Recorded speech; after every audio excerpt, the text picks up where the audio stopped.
Wasn't very complicated, was it? Ladies and gentlemen, can I ask you to rise for the loyal toast?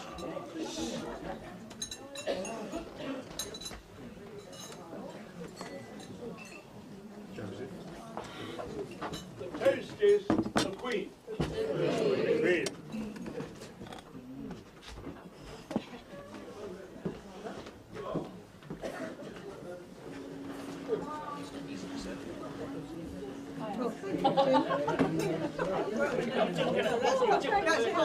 That's right. Yeah, I'm waiting. No, I know you're talking. I know David. I can hear you very well. Ladies and gentlemen, I hope that you had enjoyed your meal. Yes, thank you. And I would like if Duncan would ask the chef to come out, and that we could give our thanks to him. We have a new chef. He was the deputy, I think they're called the sous chef, last year, and I think he's done very well. Wait a minute. Father Christmas hasn't appeared yet. Or perhaps he's shy.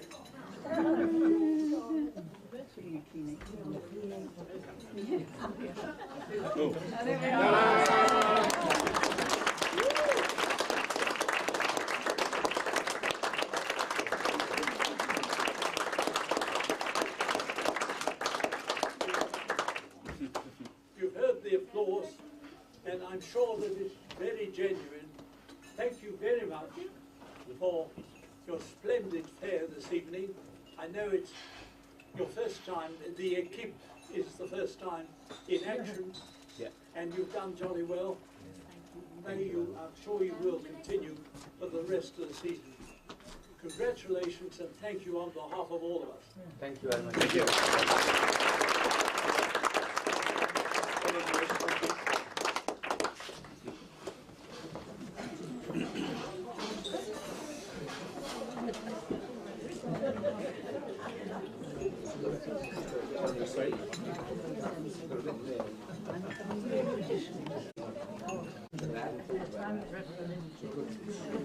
All right.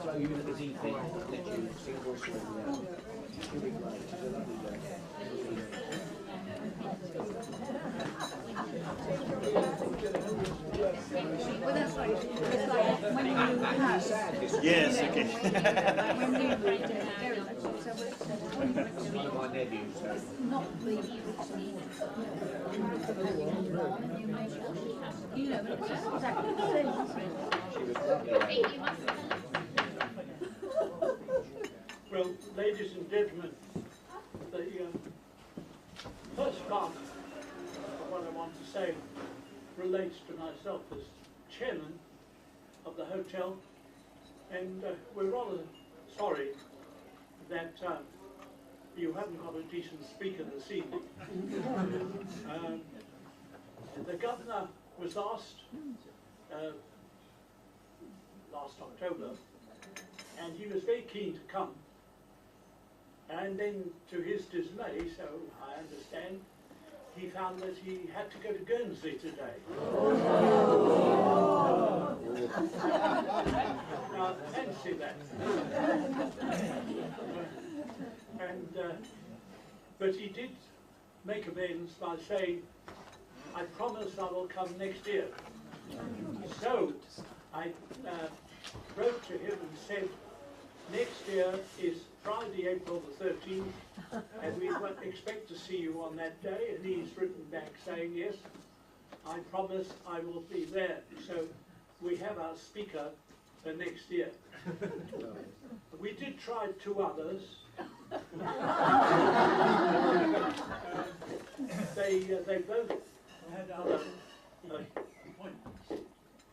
And so I'm the fall guy, if that is the expression. And so you will have to listen to me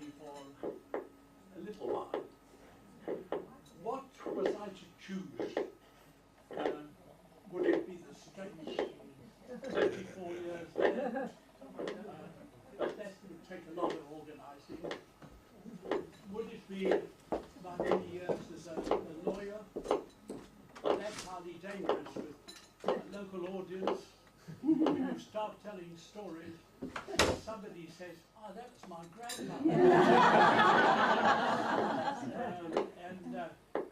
So I decided I would tell you about the Germans. You know, I have a lot of difficulty with my name. You'd think with 5 letters, very simple, but it isn't like that at all. People ask me, what is your name? And I say, Jeune. And they look at me and they say, how do you spell that? And I say, Jeune. And they put down Jueune. And they say, your name is Dewey. Are you Mr. Jean? Anyway, I'm not the first Jeune to be so bothered, because I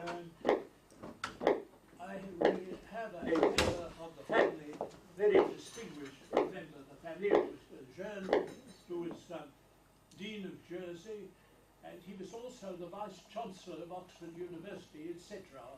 I'll tell you about him a bit later. And he has a street named after him in Oxford. And I decided to go and visit it when I was in Oxford.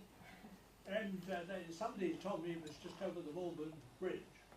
Anyway, when I got by the bridge, I saw a queue waiting for the bus, about 7 or 8 people. And so I went up to the chap at the end and I said, could you tell me where Jeune Street is? Never heard of it, mate. And he then asked the other members of the queue, and they all shook their heads, and he said, sorry, mate, never heard of it. Then, with a flash of intelligence, he said, how do you spell it? And so I said, what it was? Oh, he said, you mean Jeune Street? Oh, it's just around the corner. Sure enough, it was.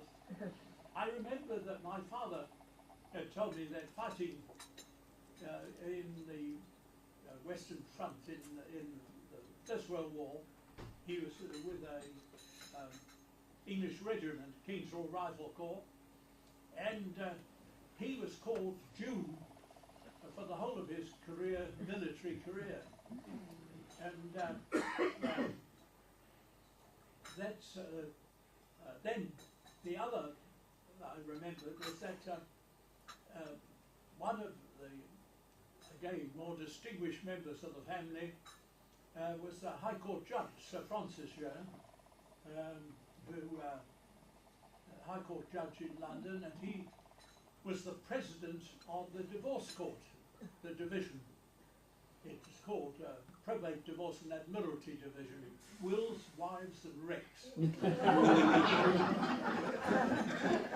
he was the president and he covered the divorce court.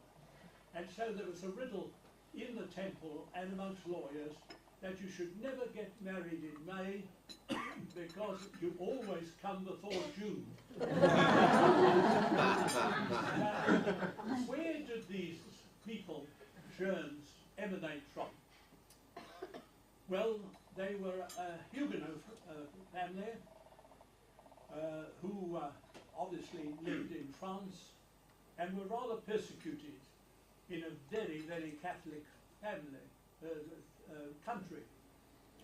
But they were very Protestants, Calvinists, and they escaped rather from France. They managed to escape to various places that were receiving Protestants like that, and that included London under Elizabeth I, who was a more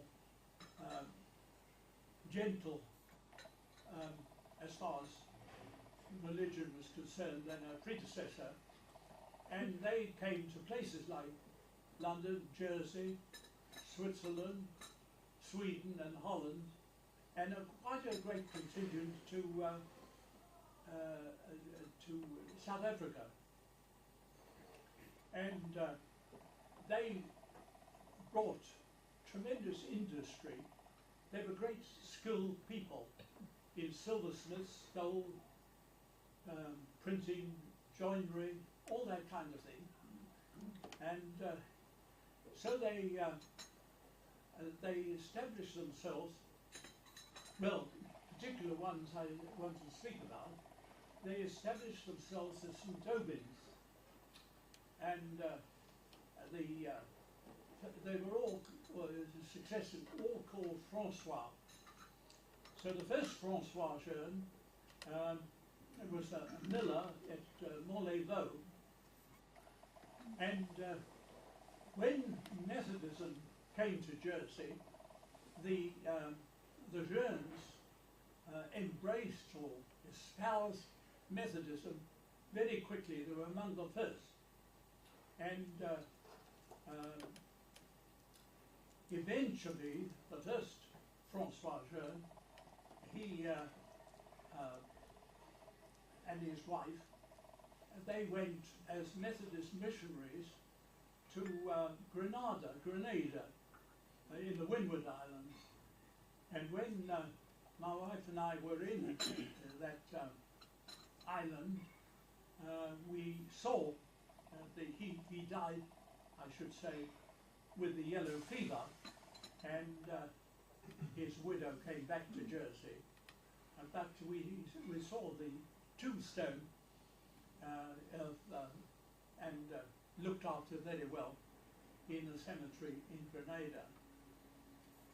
He had a son who was a miller at Montlévaux, and who used part of his premises, a spare barn, as a meeting place for the Methodists.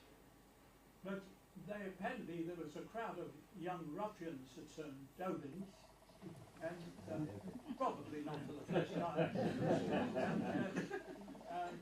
They set fire to his meeting place on a couple of occasions, and they waited for the Methodists to come out and pelted them with stones and mud and whatever they could get.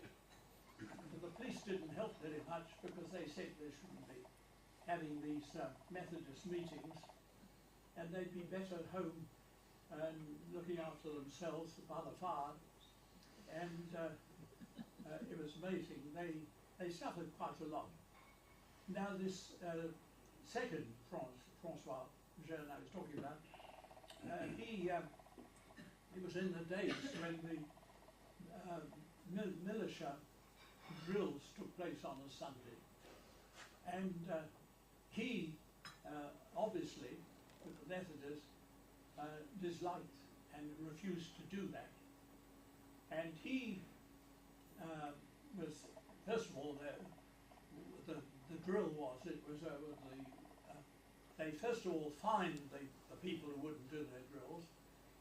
The second time they were put in prison, and the third time they wouldn't do the drills, they were put on bread and water. And the story is that this particular Francois Jeune was put for a week in December in a cold loft without any light or windows at all, and just saw the jailer, who put bread and water once a day for him. This was the kind of thing that the Methodist young people had to face in those days, and they did so, and many of them, and it is a fantastic story of people who believe in something sincerely, and they were very much, certainly the Huguenots were, but the Methodists were, that the Sabbath day was something to keep holy. That went on, sadly, hardly exist. But I remember in my young days, it was a hot July or August when I wanted to go for a swim, and my father nearly had a fit. He became positively bucolic, as it were.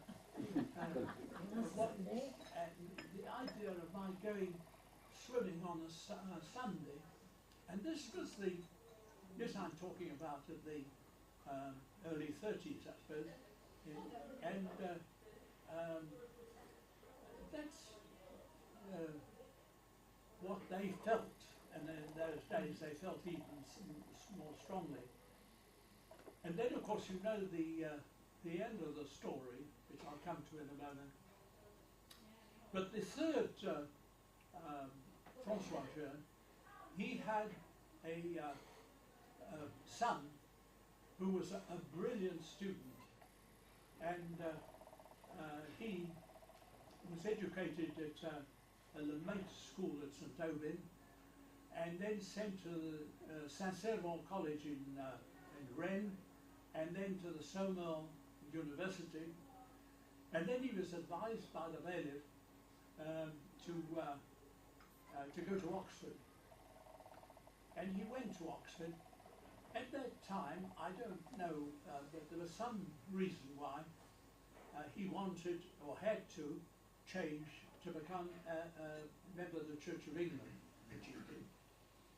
He went to Oxford and distinguished himself fantastically well, and was kept on as a tutor at the college in Oxford, and then he went to Canada as secretary to the Governor General for a year, speaking French as he did, and then he came back and was 6 years headmaster of King Edward's School in Birmingham, and then he came to Jersey as dean, and he was a man of enormous energy.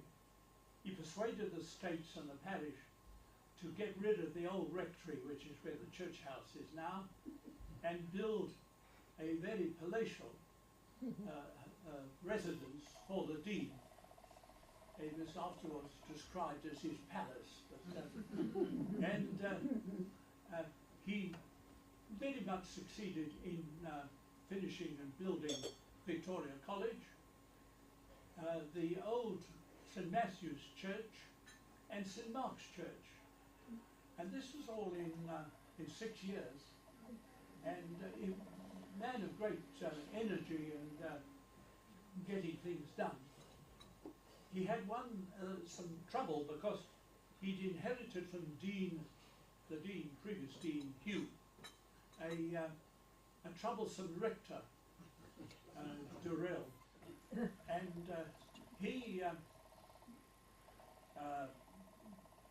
the previous dean had taken this rector to court and lost the case. But Dean Jeune took him to the Judicial Committee of the Privy Council and won. And however, this Durrell was a leader of the Rose Party. Now, some of you may have read about the Rose and the Laurel Party. They were two formidable parties, and they had each their own newspaper. And the Miroir, I think, was the newspaper of the Rose Party, of which this rector was a leader. And so they ran down the dean, did everything possible to disfigure him, as it were, figuratively. They said, for instance, in one of the papers that he was a pot-bellied, and anybody who's been at Victoria College knows that over the main entrance of the Great Hall there is a portrait in oil of Dean Jeune, and he's quite a handsome man, slender, like all the Jeunes.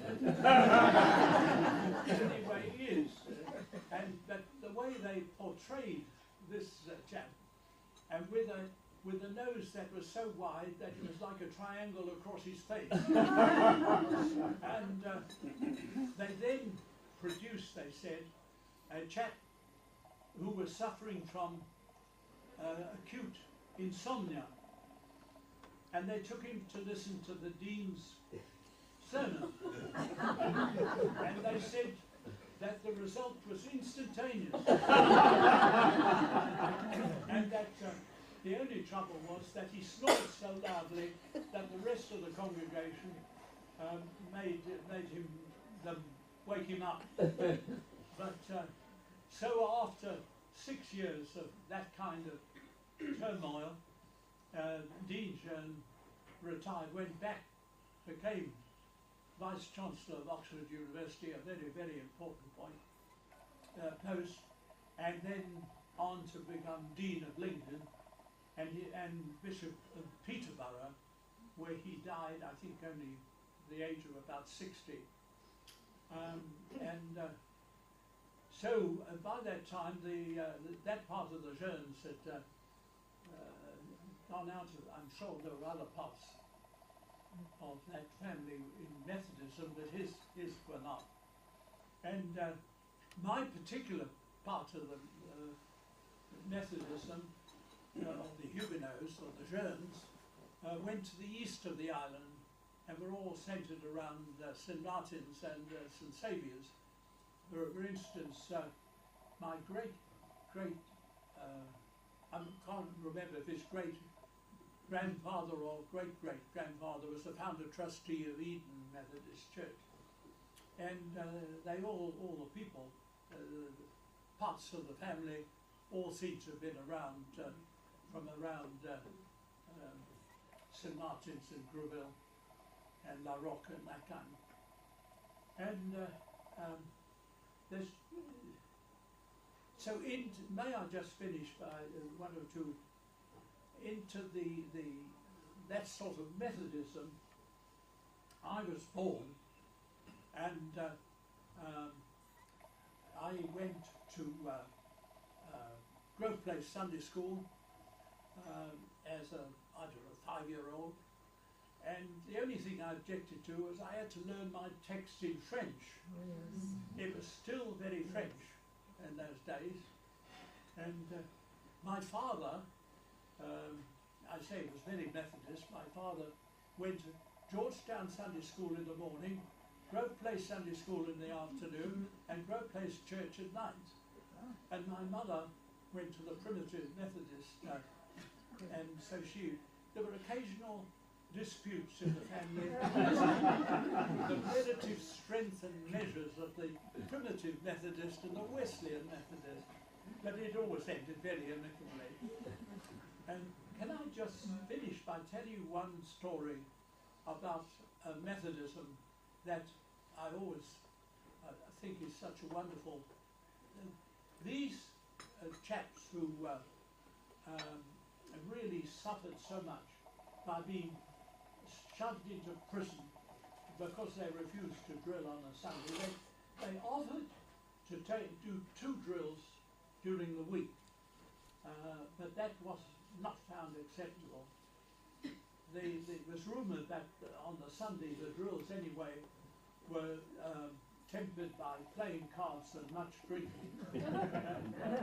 Anyway, they refused, and they suffered very much for it. And then, as a last straw, the states passed a law saying that anybody who refused to do this, their drills on a Sunday, would be banished from the island. Now think of it, a lot of young men, farmers, people who had never been out of the island, had nowhere to go, and were going to be banished from the island. And there was, it was passed, out of the 12 rectors, apparently 11 voted for it, only 1 rector against. And this, of course, like all laws, it had to go to the Privy Council. And I always think with great pride and quite wonderful that what happened then was that the Methodist Church enlisted the aid of some people, including William Wilberforce. And when this came before the Privy Council, King George listened to what was said by William Wilberforce and one or two others. And he said to his president of the Lord President of the Council, who was the Duke of Portland, Portland, I will not have my subjects treated in this way, and refused absolutely to approve this law. And quite soon the displeasure and the way he would not approve it was sent down to the island, and they had to obey. And I always think two things, how wonderful that was, but especially I'd like to see Jersey's independence always guaranteed, so that we are an appanage of the Crown, and I'd like to feel that whoever is in the states of Jersey, goodness knows what could happen in the long-term future, that we had that possibility of pleading to the Crown that there was either persecution or laws that we did not wish them to approve because they were against the interest of the island and the particular people. Thank you very much for listening to me. I hope I haven't been too boring.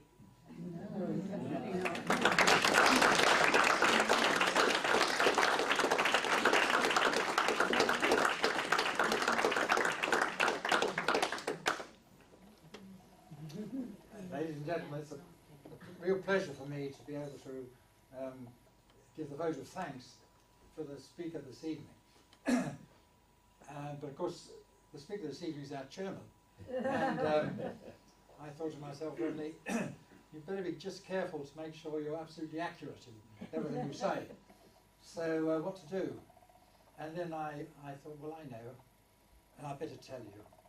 I Googled the chairman.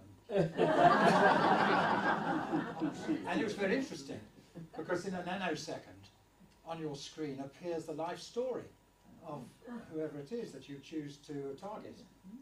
And you will know that the chairman's life story is long and distinguished, and it begins, of course, with his time as a lawyer in Hill Street, moving on then into the States as deputy, senator, chairman of all the major committees, chairman of every committee you could shake a stick at, really. And a very distinguished and successful career. Apparently achieved mainly under option C.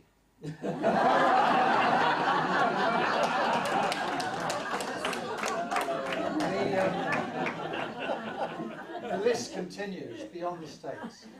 Methodist local preacher, trustee of Jersey Wildlife Preservation Trust, freeman of the City of London. Here's a good one. Liveryman of the worshipful Company of Glass Sellers. And it continues. Order of St. John, directorships, this, that and the other. And I sat there with this long list in front of me and I thought, good heavens, how can any one person have gone through all of those activities so successfully during their lives? And the answer was at the bottom of the page. There's another little subheading, recreation. One word. Golf. What the internet didn't talk about was the Biarritz Hotel. And of course, you'll know that the hotel and the company have been under the guidance of the chairman for goodness knows how many years. We couldn't quite work it out tonight, but so many years that it's back in almost in history. And through that period of chairmanship, the hotel and the company have grown. The building itself physically has been added to, it's been improved, it's been redecorated, the facilities for the guests have been upgraded all the time and always towards achieving the highest standard, and guided always by the chairman, whose wisdom has kept us on track. And so, whilst I thank the chairman for his most entertaining speech tonight, I think also we must thank the chairman for his guidance and his chairmanship during so many years. So thank you.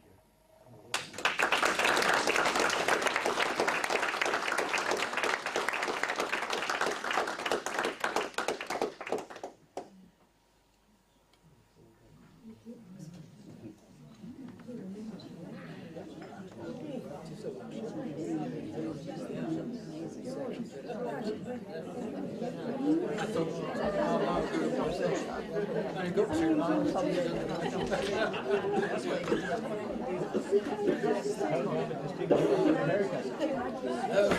Really? When you say that, my cousin Derek thought that he would Google his wife, Joanna. Research fellow.